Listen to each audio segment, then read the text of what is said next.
Hello, everybody. My name is Hastur, and welcome to the final part of the Dissecting Propaganda.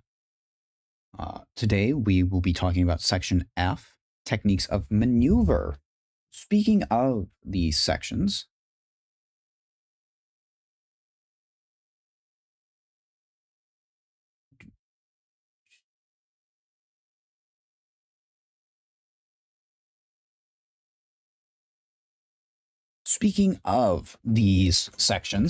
be sure to check out Agloa's website at agloa.org. If you go there, you can find it's a little hidden. You have to go to Games Played, Propaganda, Rules and Documents, and you can follow along with these videos. But as we get into this, I highly encourage you to do that, so you can follow along at your own pace. But we are going over Section F. God damn it. Throat dry. I've basically done all of the propaganda pieces all in like one run, so.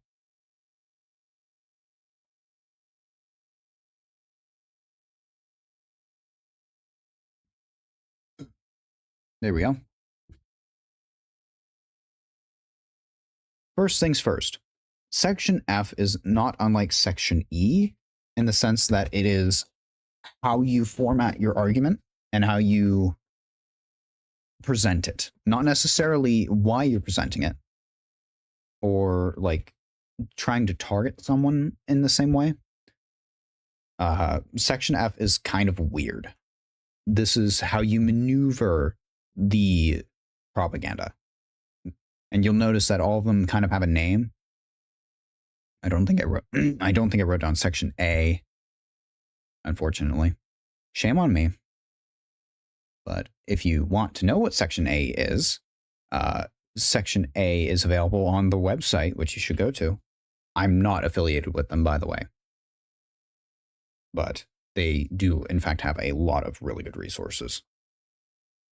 But Section F, the techniques of maneuver. This is how you maneuver around the conversation. Yep. So to begin with, number one. Bam. Diversion.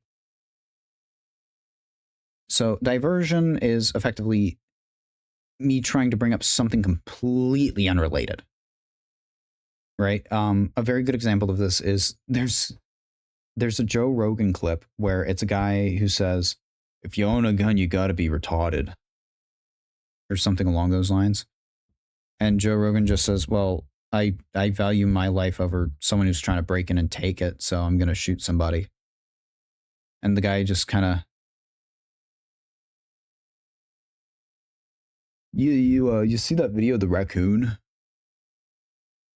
Just completely like pops and turns to some completely unrelated thing. That is what diversion is. Right? So I could be talking, and then all of a sudden, what's your opinion on pancakes? When I'm clearly talking about breakfast sandwiches, which, it's breakfast food, but it's not what I'm talking about. Instead of just, an easy transition out of it into pancakes, it is straight from, lettuce, bacon, a little bit of egg, all on a nice bagel, to pancakes or waffles. Well, those two aren't related, so it is in fact a diversion. As quoted by the gamebook definition, diversion is to divert the subject off of the original issue and leave the original issue unsolved. You can resolve an issue and then divert to something else. That is not a diversion. It is literally drop everything, look at that thing over there. Or better yet, hey, look, a distraction. That is what it does. there's not much more to it than that. Just distraction, go. So following that, we have number 2. Number 2 is disproving a minor point, or as I like to call it, nitpicking.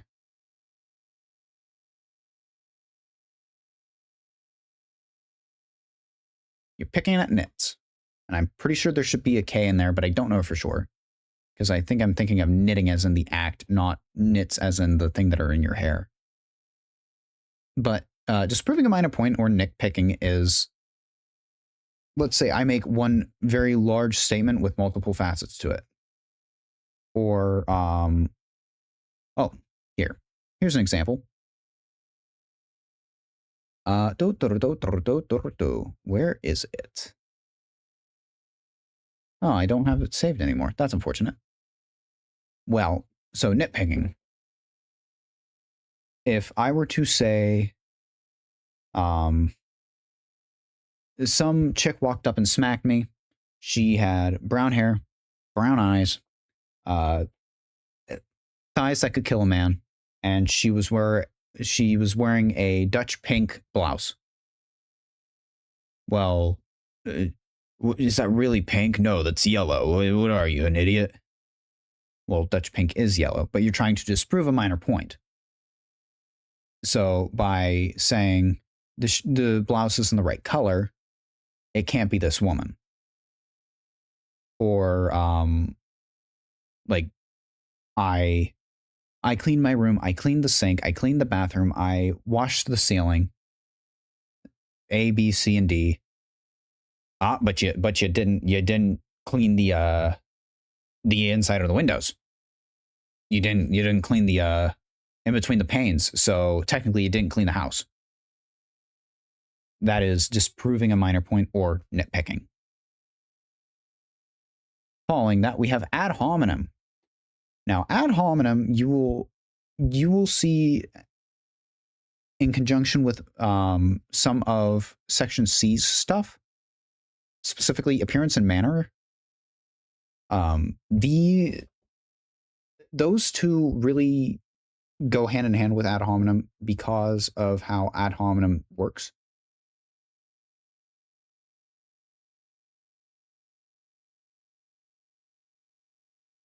So ad hominem, it is attacking the person, not their position. Now you can attack someone reasonably on their position because of the person that they are. But you do need to have a little bit of nuance to it. For instance, what is ad hominem? You can have the world's best CEO. You can have the savant of savants when it comes to it. But he picks his nose and he flicks it at the wall. Well, I don't want no booger flicking the artist in charge of my company, so I'm not gonna hire him as a CEO. Like that is an ad hominem. It is attacking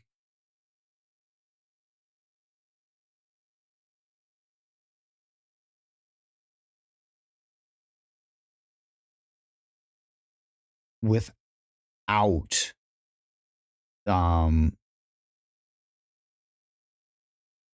character involvement.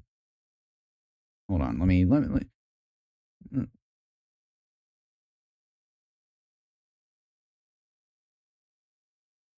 yeah, attacking without character basis. It doesn't exactly do it justice, but you're attacking someone's character instead of the argument that they're making. So actually, here, let me rephrase this.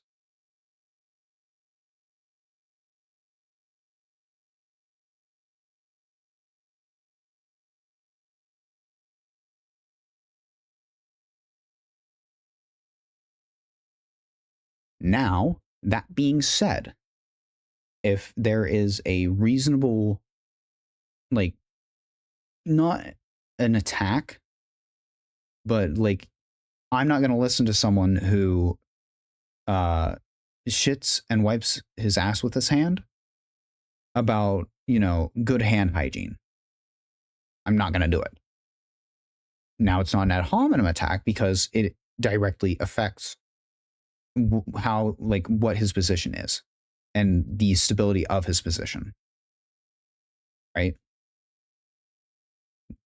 I'm not going to listen to someone who has no sense of taste about how good food tastes because he literally can't have an opinion. It's not an ad hominem, but he just can't taste the food. Or, someone, my son is the extra most bestest. Well, he's your son. I can't take that as, a guaranteed position. Once again, not an ad hominem. It's not attacking him as a person, but it is pointing out, hey, that position, your position is clouded by other factors. Not ad hominem, just it is what it is. So is attacking character not argument? Isn't.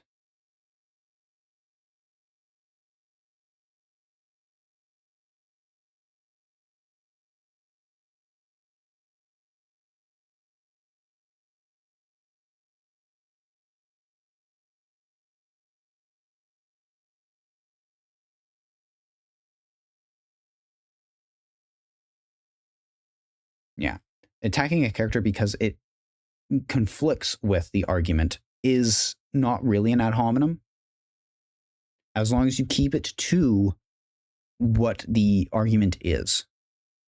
I'm not going to listen to someone whose room is a pigsty about, hey, you need to clean your room. Because, quite frankly, you have no room to talk. But if it's, oh, your room's a pigsty,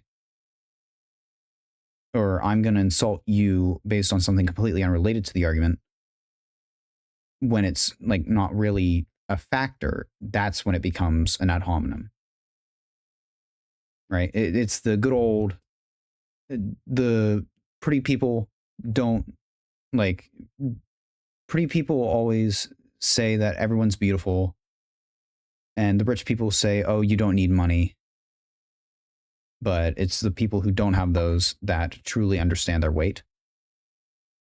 That's kind of ad hominem in a way. You don't know anything because you're rich is a valid argument. It's not an ad hominem. If you've never been poor, then you don't really have that grounds to say, oh, being poor ain't that hard.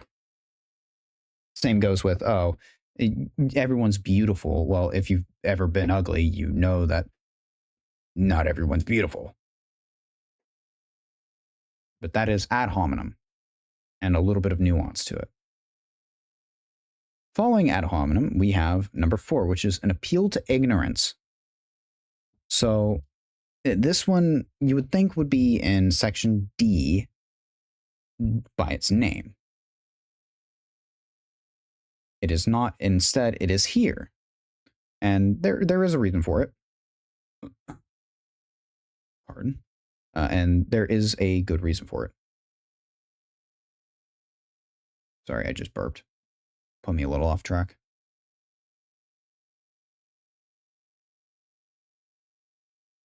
To quote the book, because the book says it best, a proposition, 1, is said to be true because it has not been discovered, or 2, is said to be untrue because it has not yet been proved. Effectively, this is the you can't prove me wrong, so I'm right. I've never seen God, so God can't exist. Little atheist argument. And that is effectively what the appeal to ignorance is there is no proof, thus I must be right. Even though that's not necessarily true. Oh, appeal to ignorance for you.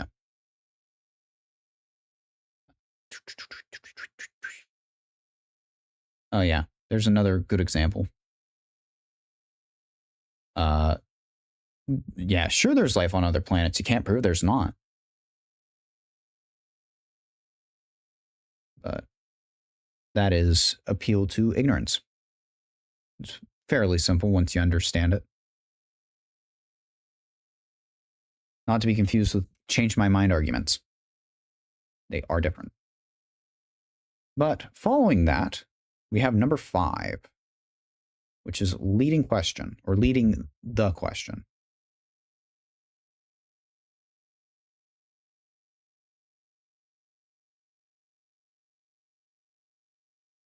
So, leading question is basically a situation where you're not going to win. Right? So, to give an example, leading question is one which dictates or suggests an answer, or one which incriminates the answer or places the person in an undesirable position, no matter how the person answers. The wise old one that every guy knows at least a little bit.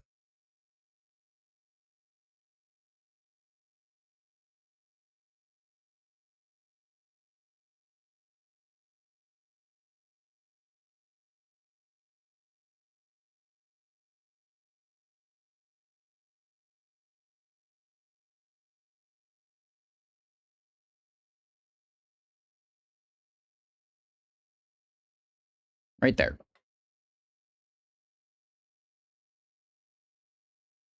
You guys know it. I know you know it. Yep. Does this dress make my butt look big? Well, no matter how you answer, if you say, no, it doesn't make your butt look big, so my butt is big all the time, fuck. And if you say, yes, oh, so this dress makes me look ugly, oh my God. Every guy's heard it. That is the leading question. And it is so miserable. Yes. So that is all you really need to know for a leading question. It is basically just, oh, now you're fucked. Following leading question, we have complex question, which, hold on, let me.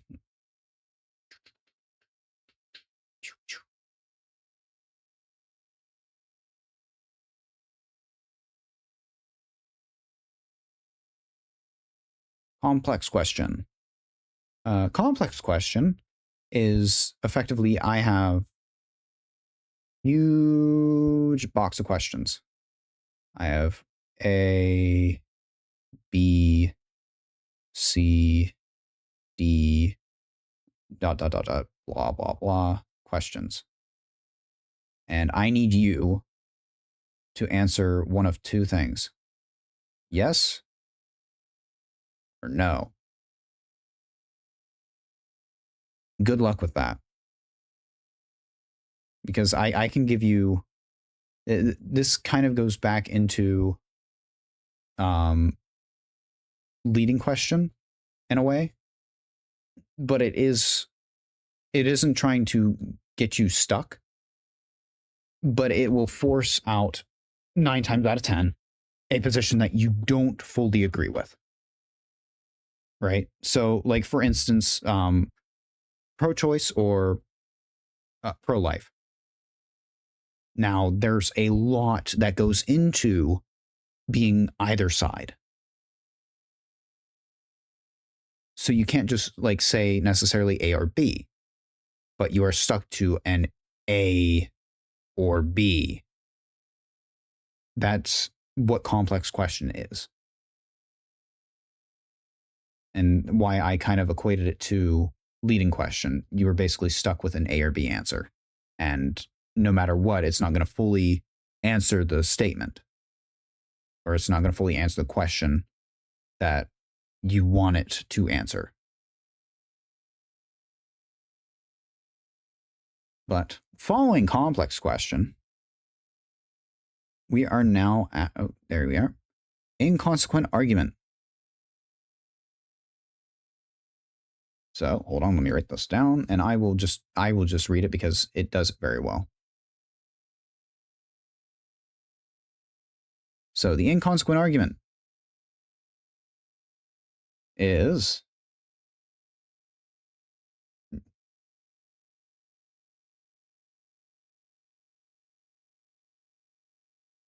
to directly read from the gamebook definition.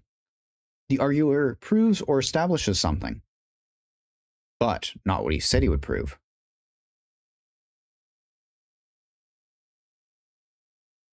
Which, I mean, without an example, it can be very easy to not get it. Or it could very well be easy to understand, and I might just be a dipshit. But effectively, for the given example, a prosecuting attorney, the defendant is charged with assault and attempted robbery. There will be no doubt of this man's guilt. In the past 10 years, he has been convicted 13 times on different charges of forgery, theft, and rape. The prosecutor then goes into each of these cases in detail. He passes to the jurors documents which support what he has said about the defendant's record. The sickening record of the man before you speaks for itself. Gentlemen, I ask for a verdict of guilty. Now, if you've noticed what happened, basically there's argument A, which is what needs to be answered. Yeah, what's the answer to argument A? Well, in between argument A and the A answer, you shoehorn in argument B. Now, B is an argument you know you can win. Yeah, you can make the argument, once again, waffles are better than pancakes because they hold the syrup, they crunch nicely, and they don't taste like cookie batter. That is like terrible. The bad kind. So you make argument B,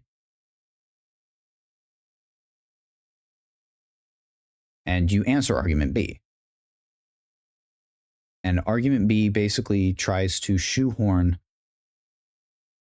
the argument for argument A without making the argument. You are just kind of like, not pussyfooting, but you are bullshitting A through B. So you in the example prior, they are trying to shoehorn prior convictions as to why he is guilty this time. Well, all of those are not, well, aside from kind of the one. But assault and attempted robbery, well, that's not what he has done previously. So those prior ones, they do harm his character, not as an ad hominem. Once again, those differences, it is factual that he had done those things. So bringing them up in an argument like this is reasonable. That being said, using prior things as to why he is guilty this time doesn't work. It is not the same. So that is the difference of the inconsequent argument versus ad hominem and inconsequent argument. And what was the other one? I can't remember the other one now. I was rambling too much. Yapping a bit much. Oh, well. Now we're on to the fun one. This is the Hassan Piker special. You will see this whenever Hassan Piker talks, because this is like the only thing he can do. Because if he were honest, he would still be a liar. Oh. Ad hominem, a little bit. I won't deny it. But effectively, you are now into the realm of attacking the straw man.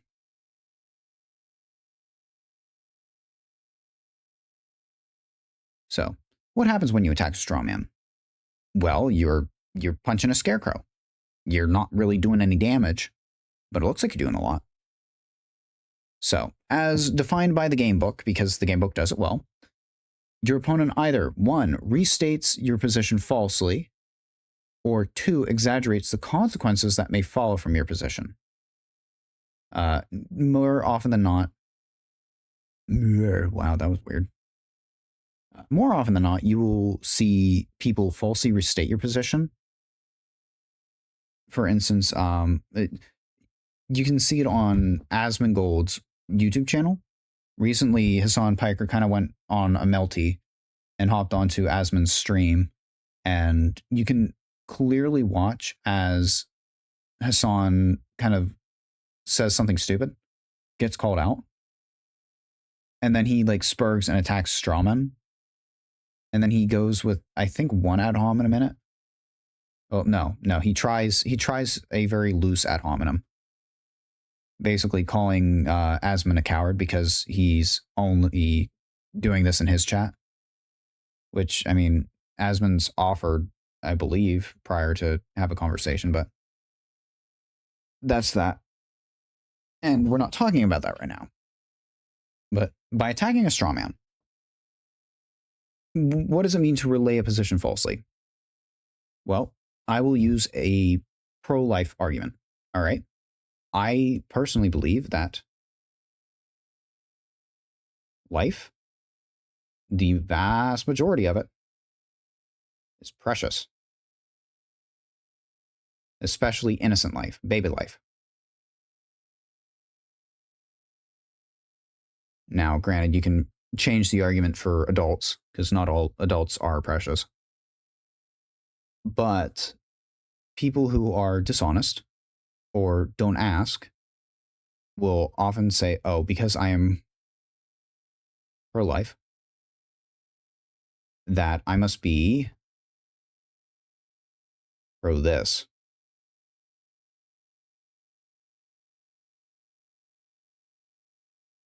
I'm not.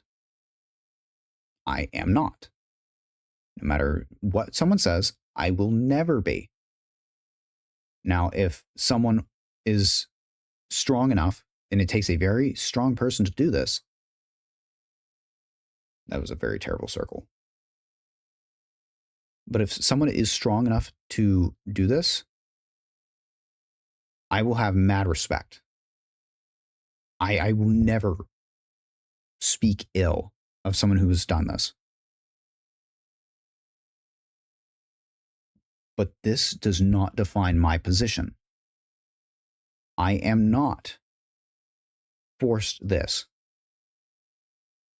If something happens and this is the result, and I'm intentionally avoiding saying what it is because YouTube would smack my boobus,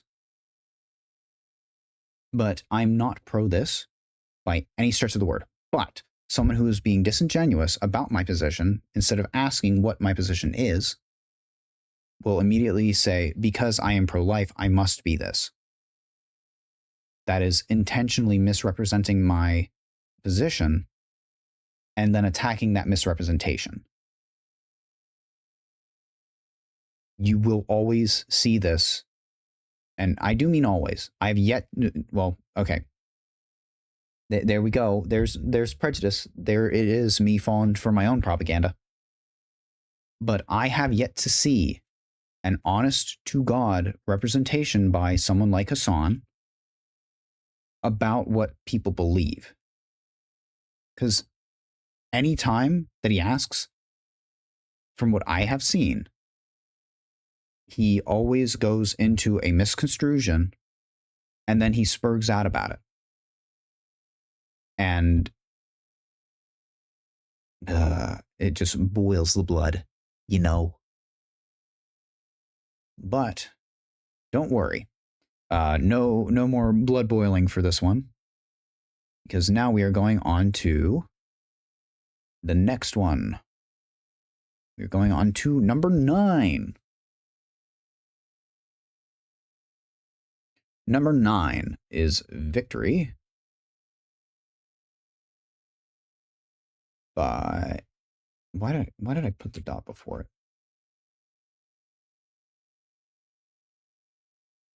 Victory by definition. The best kind of victory.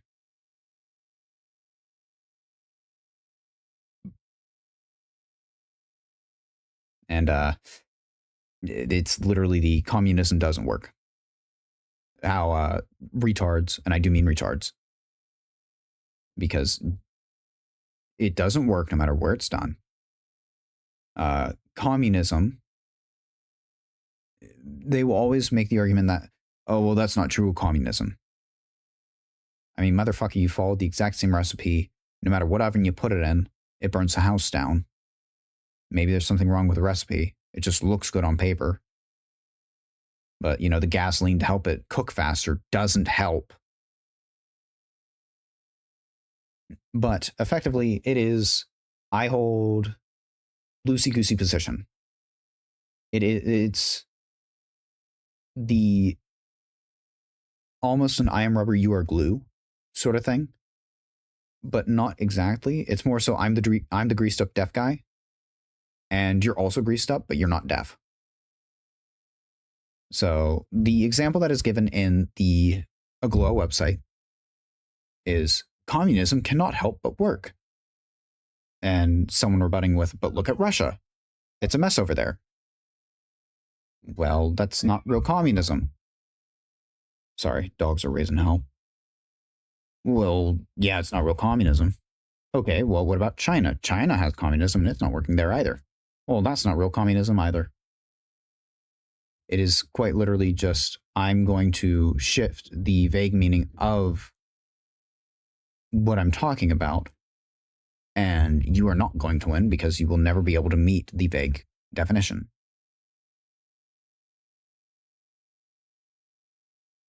Yeah, so another example is these students seem to have school spirit. Ah, yes. When I say that, yeah, when I said that students today don't have any school spirit, I was talking about genuine students, not those rah-rah boys. What defines a genuine student? You will always, always, always find some degree of vagueness or ambiguity, if not both, in victory by definition. Or you will find some nonsensical, like arbitrary distinction between what you're talking about and what they're saying you're talking about. And when I say they, I mean the other person. So that is victory by definition. But now, this is the last one, boys and girl. I don't even think there's one in here. I'll give you guys hope. But long story short, the final one, number 10. Beg into question.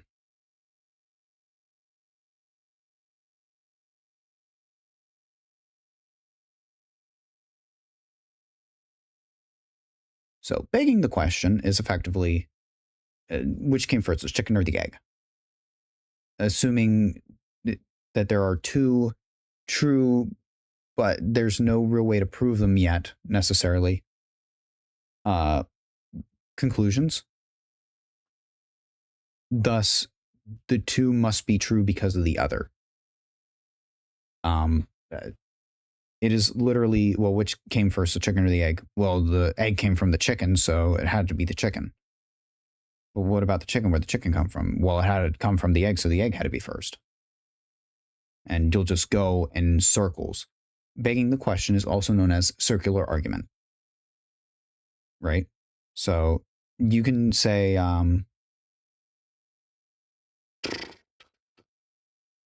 the deportations are bad because you're sending people out of the country. And by sending the people out of the country, you're bad. That it's circular. Right?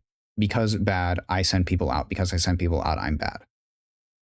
well, there has to be a precedent to start this. Nope. It's just circle.